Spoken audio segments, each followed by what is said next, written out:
the Lake Erie Disaster of August 27, 1967, stands as one of the most devastating incidents in skydiving history, a result of a seemingly small error that had catastrophic consequences. On that day, 30 skydivers gathered at Turner Airport, located about 13 kilometers south of Lake Erie in the state of Ohio, USA.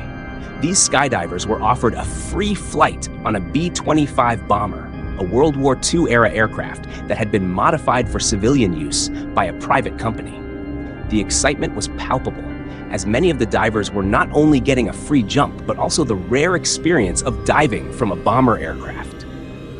The weather delayed the flight until the afternoon, but by 3 p.m., the bomber finally took off. Only 20 skydivers were allowed on board due to weight restrictions, and although the 10 left behind were disappointed, they would later learn that this decision likely saved their lives. The plan was for the B-25 to ascend to 20,000 feet in a spiral climb, return over the airport, and allow 18 skydivers to jump. The remaining 2 would jump later at 300 feet. Accompanying the B-25 was a Cessna 180, tasked with filming the jumps from 12,000 feet. Despite the thick cloud cover and poor visibility, both planes stayed in communication with the local air traffic control (ATC) tower, receiving updates on their location. After about an hour of spiraling, the B-25 reached its target altitude. The pilot contacted ATC to confirm their position, and based on the tower's response, the pilot believed the plane was directly above Turner Airport, ready for the drop. Unbeknownst to everyone aboard, a critical mistake had already been made. Due to a shift change at the ATC, the B-25's actual location was misreported. Instead of being over the airport, the plane was above Lake Erie, about 10 kilometers from the shore. Without realizing the error, the 18 skydivers enthusiastically jumped, prepared to perform a formation free fall before deploying their parachutes. The temperature at 20,000 feet was a bone-chilling 30 degrees Celsius, forcing the divers to wear multiple layers of clothing, including heavy jumpsuits. As they descended, they passed through a thick layer of clouds, expecting to see the airport below.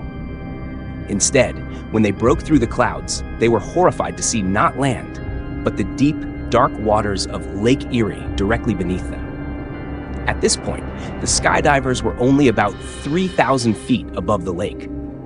Panicked, they deployed their parachutes, hoping to land as close to shore as possible. Unfortunately, they were still 10 kilometers from land, far beyond swimming distance.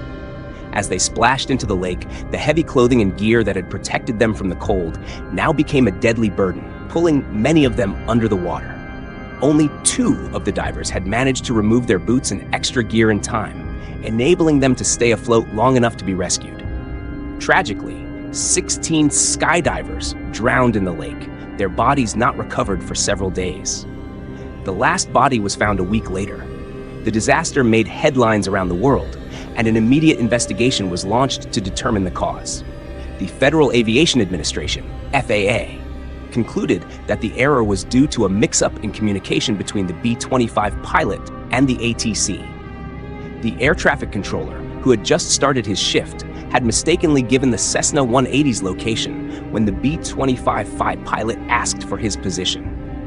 As a result, the B-25 bomber was over Lake Erie when the divers jumped, not over Turner Airport as they had been led to believe. The pilot's failure to visually confirm their location before allowing the jump was also cited as a contributing factor.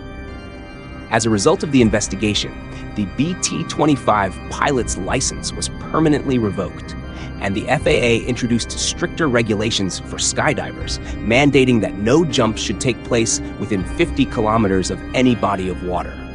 In the years following the accident, skydivers around the world memorialized their fallen peers by conducting special jumps, some even deliberately landing in Lake Erie while wearing flotation devices.